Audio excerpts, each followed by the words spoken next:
You too, man. What it do, man? It's your boy Benji, and we are back in between the ropes. Look, I know a lot of y'all are probably upset with me. Wrestle Dream recap and review was supposed to be on the way. File got corrupted. It's been tough for me to try and redo it, but I'll figure something out. Maybe we'll rant prior to our AEW review again. But on the brighter news, I did do a live reaction to WWE Raw episode, and it's on Patreon, so if you want to check that out, we can watch it together. I'm going to start trying to go live. I'm going to try to do multiple platforms, so y'all let me know if that'd be cool with y'all. If I start doing live, maybe at least for AEW on Wednesdays, and then maybe every once in a while for PLEs. Y'all let me know if that's cool. If y'all want to do that. But let's talk about what happened in between the ropes today on Monday Night Raw. Look, man, if you have not subbed already, please hit that sub button and slide the like button. A good old chop, man. Let's get into it. So we get the Raw GM, Adam Pearce. He comes out to the ring and he's about to announce the state of the championship scene, the World Heavyweight Championship scene, before the Brons come out and interrupt. No joke. We get like nearly 10 minutes of Braun Breaker asking Adam Pearce to say please when he asked for a title that does not belong to Braun, but Braun is still wearing around his shoulder as if it is his title. Seriously. I am not too mad about that scene, but again, what's going to be a theme with today's episode is that it was not set up properly. If the Brons had been the ones that hurt Seth and then took his title the way the Tribal Thief was stealing Roman Reigns' shoes, that could make a little bit of sense. If they had costed Seth Rollins the title and then stole the physical title after beating this guy up in order to demand a championship opportunity, that could make sense. They beat up a dude that's the World Heavyweight Champion, and then they're rocking his belt around as if there's any validity to that. And when the GM says, let me get the belt that doesn't belong to you, bro's like, oh, say please. Say please. Say pretty please. Be nice to me. Respect me. You're being so rude. Then we get Paul Heyman on the mic and he starts lying again. He says he didn't leave Roman and Punk for Seth Rollins. He did it for Braun and Bronson. Like, dude, I think I said this the other day. It's as if when you watch these episodes, you're supposed to just forget everything that happened prior to it and allow them to summarize the new angle the next week. Brother, you're literally lying. You aligned with Seth Rollins, and then it wasn't until months later when the Brons jumped in. Y'all came and bothered the Brons as a part of this crazy plan that y'all had, this crazy vision that y'all had to see over the mountaintop into the future. A future that had Braun Breaker and Bronson Reed doing nothing but being lackeys, but being background characters. When at the very same day that Seth Rollins turned on Roman Reigns and CM Punk and was able to get Paul Heyman on his side, Braun Breaker was the Intercontinental Champion. And what has he done since?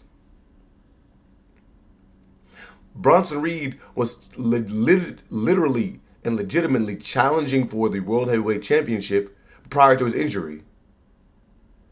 What has he done since he returned? The only couple things I kind of agreed with in this rant / promo that he cut was he asked the question, why is everybody so mad at us? He's like, look, I watch WWE Unreal. I understand that we're the bad guys, but why are y'all mad at what we did? Which is a valid question. If the bad guys turn on the bad guy for something that nobody wanted to see in the first place, something that literally doesn't even make sense in regards to who the characters are and what their visions are, why would they align with Seth to court to create the vision, which doesn't involve them doing anything except for potentially having Braun Breaker headline WrestleManias for years down the line, as if he wasn't already a champion with a big-time match going into WrestleMania in his first year in the WWE. Well, main roster at least. And if you would have truly left for Braun Breaker and for Bronson Reed, why not just go align yourself directly with Braun Breaker and Bronson Reed instead of aligning with Seth Rollins and then on the side giving a little bit of tutelage to Braun Breaker and Bronson Reed? What does Seth even have to do with this other than you just directly destroying your relationship with CM Punk and Seth Rollins? You see what I'm like? Nothing really has any consistency or contingency plans. This whole long-term booking thing is ridiculous. And again, this doesn't even align with last week, because when these dudes were attacking Seth Rollins, Paul Heyman is like, please, no, stop. Stop, guys. Come on. Stop attacking. You think I'm lying? Is this the face of somebody who was there for Braun Breaker and Bronson Reed? A gentleman who jumped in between the beatdown of these guys was there for them? What happened? Oh, yeah. He got hemmed up and straightened up and said, come on. Is this the same reason that you aligned yourself with Solo? Like, nothing. And it just annoys me because, bro, I literally been trying to be positive, bro. But they just, like, spit in my face. And I actually had a positive review, but yeah, whatever. Anyways, AJ Lee and Dragon Lee. Wait, dude, what the freak? AJ Styles and Dragon Lee head into the tag match against the Judgment Day. Their tag team pairing makes zero sense, but at the very least, it's a good opportunity for Dragon Lee to do something meaningful and have Styles as a mouthpiece to boot. The Judgment Day lose, and dude, this match was their second defense in a nearly 300-day title reign. I thought there would be more shenanigans in this match, but no, they literally lose pretty clean. Just a reversal into a Styles clash. I mean, I'm happy to see that there is a babyface tag team because there's only bad guys backstage. But should we really be happy about this? For the entire year, the tag team titles have barely been shown on Raw. Have barely been shown on any PLE. They got thrown into WrestleMania last second. I mean, look at like what we've had. Just a bunch of people holding the belts and doing nothing with them. Judgment Day, New Day, and War Raiders. At the very least, the War Raiders got a little bit of TV time for that. And were able to gain a little bit of relevance for this. But hopefully they do something with this.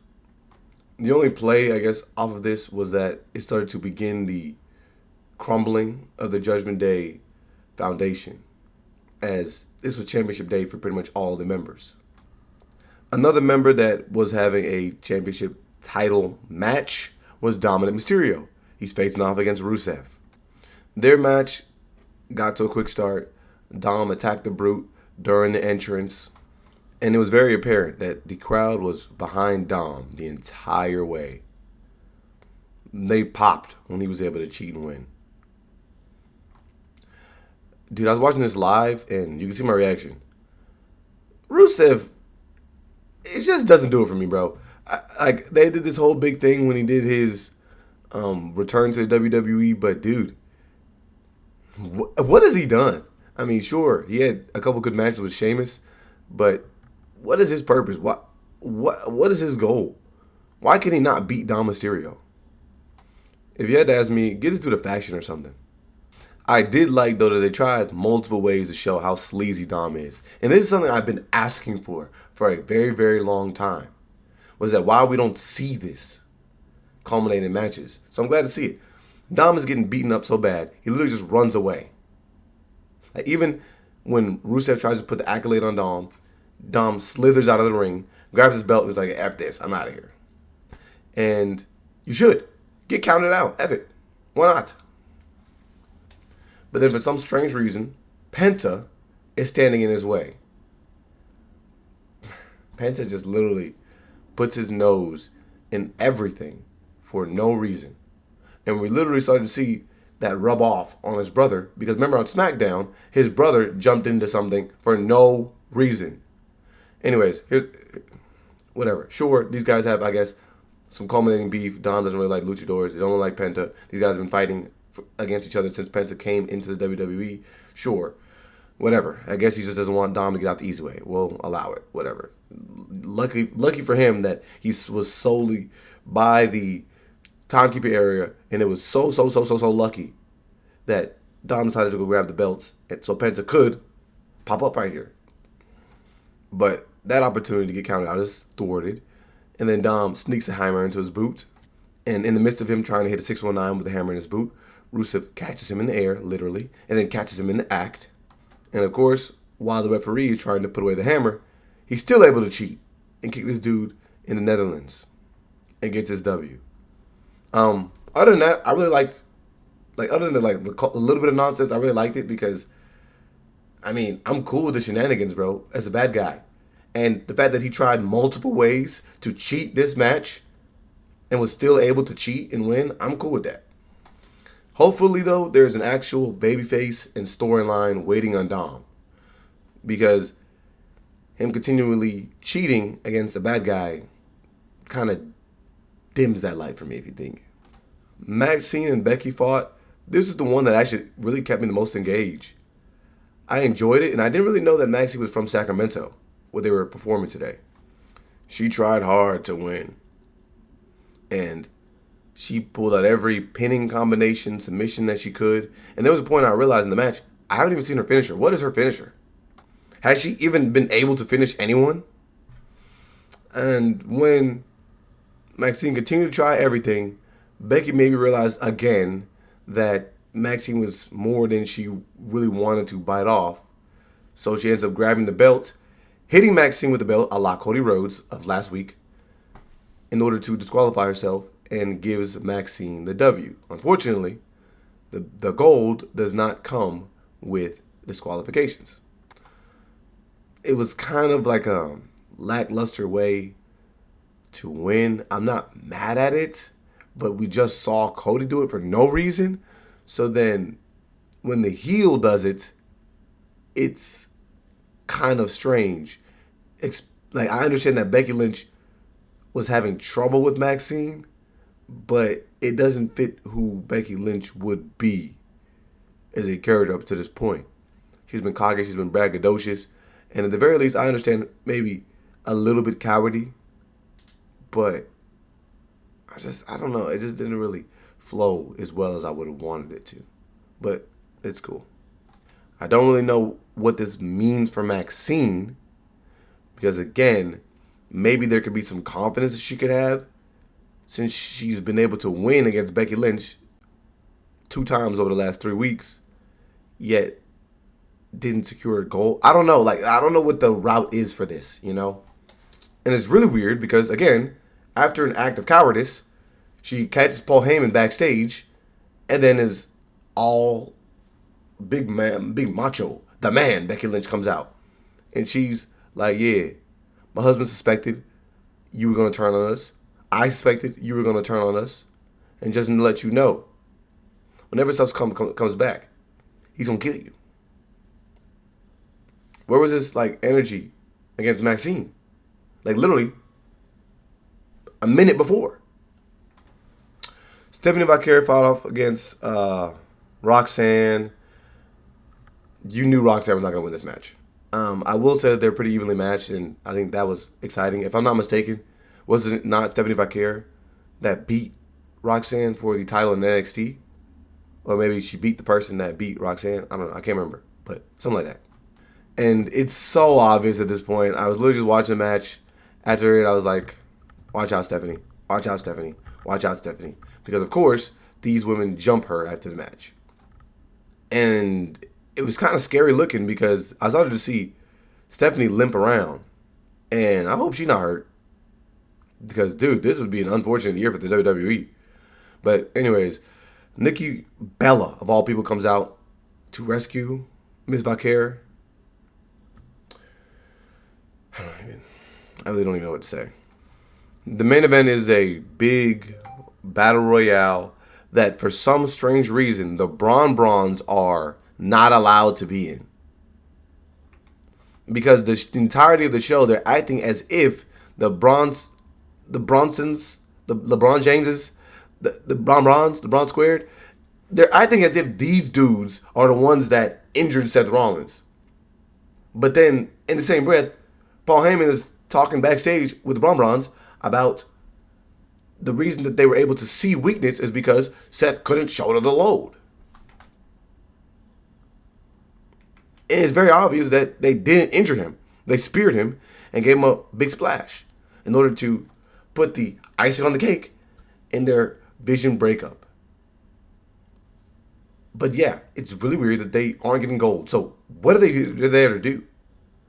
Paul Heyman is backstage giving pep talk in order to try and make their storyline make some sense. He's like, in 2002, there was a guy who could have easily came in and beat everyone, but he had to work his way up the ranks. And then 5 months later, was facing off against The Rock and beat The Rock in order to become champion. That makes sense. You can't just walk in and beat the main guy and think people are going to care about that.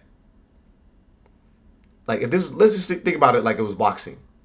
If I today was able to become a professional boxer, I just can't fly to the top of the ring and fight the top heavyweight or fight the top middleweight. Because they would be like, bro, where's your cachet? What do you have to bring to this fight? Nothing. You got to work your way up, bro, before you get to me, bro. That makes sense. Braun Breaker was your Intercontinental Champion. He was at WrestleMania. Bronson Reed was a main card on a pay-per-view. Why are these guys waiting? Let's just assume they got together at WrestleMania. They didn't, but let's just assume they did. Because Mr. Paul Heyman broke up with Roman Reigns and CM Punk for these guys. It's nearly November, bro. What else are they waiting for? They've been barely fighting any singles matches. They've barely done anything. What are they being patient for? You know what I'm saying? This dude talking about, you see exactly what happened when there was a guy who was calling himself the best in the world, and I aligned with him. And you see the lengths that I took him to. Roman Reigns, the big dog, he was able to align with me, and I turned him into a tribal chief. Like, they just retcon everything. Paul Heyman is just a liar, which I'd be cool with if his lies were doing something for him, and if his lies were doing something for the people that he was supposed to be aligning himself with. He just lies in order to just, like, I guess, rewrite history. And he's not even doing it, like, in a fashion to deceive and get anything out of it. It's literally just lying. Because the line would work perfectly with this character, bro. But the big issue with this match is supposed to be the fact that Jey Uso cost his brother an opportunity at the title because he pushes Big Jim and LA Knight over the top rope. And these guys are like mad at each other. Like, they can't even keep things consistent within the same show. There's literally a segment right before this match where the Usos come, like, they're literally backstage talking about it. What are you going to do in the match, Us? What are we going to do in the match, Us? And then Jimmy's like, no, dude, Big Us is there. Big Us is not here. So stop thinking about Big Us. And then Jay's like, no, but dude, Big Us will want me to do whatever I got to do to win this match. And then Jimmy's like, okay, well, if Big Us wants you to do whatever you got to do this match, I'm going to do whatever I got to do to win this match. Us. So, even though you just said that, you're mad that your brother did whatever he had to do to win this match. Dude, let's just assume it was Uso versus Uso. One of y'all would have had to throw each other over the top rope. Why is this angle being put in our face as if it was something that we should care about? It'd be one thing if he would have eliminated Jimmy like first person or something like that, right? Then that could have been, oh, whoa, brother. We're supposed to be working together at the very least. Like, that could have meant something. But they're playing it off via the commentary team as, oh, how could Jimmy Uso do it? Because he saved Jay twice in this match, and Jay still turned on him. It's like, it doesn't even matter, brother. Somebody has to win this match, and you should be happy for me because I get an opportunity again to face off against CM Punk for the title. Whew, I'm sorry, dude. It's just like this story just has like the whole show.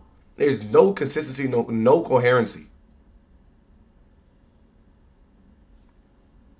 But these guys are supposed to be fighting against one another in a number one contenders match for the championship at Saturday night's main event. Now, there were like a trillion angles that we could have took this. We could have had LA Knight and CM Punk. Nope, it's obvious that LA Knight just cooked, bro. I think nobody cares about him anymore. They're in California, and when this dude comes out, they're barely even popping anymore. We could have had something. AJ Styles even, I wouldn't even care. Like, why do we keep... What is this, man?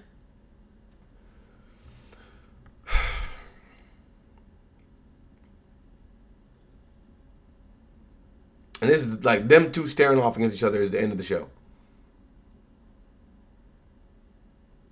More than likely, there's going to be some shenanigans in that match. The Brons are probably going to interject themselves.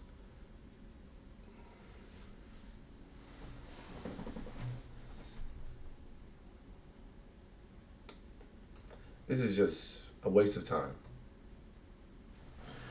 Like, we threw everybody from backstage into this match, even though I don't know what happened to the Alpha Academy. Well, I'm not sorry, not Alpha Academy. The other American Made, that's them people. I don't know what happened to those guys.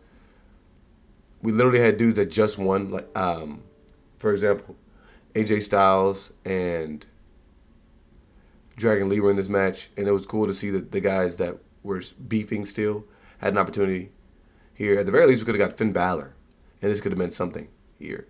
After you just lost your gold, we could have had him fight off against CM Punk in order to kind of initiate his singles journey. Something like that. Just something. What the heck is the storyline here? In what world is Jey Uso supposed to be able to compete with CM Punk? I don't even... Y'all just let me know what y'all think about this, man. This is literally the episode, and it makes no sense.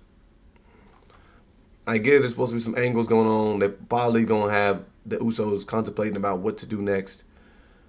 I don't even understand why the two of them would trust one another anyways.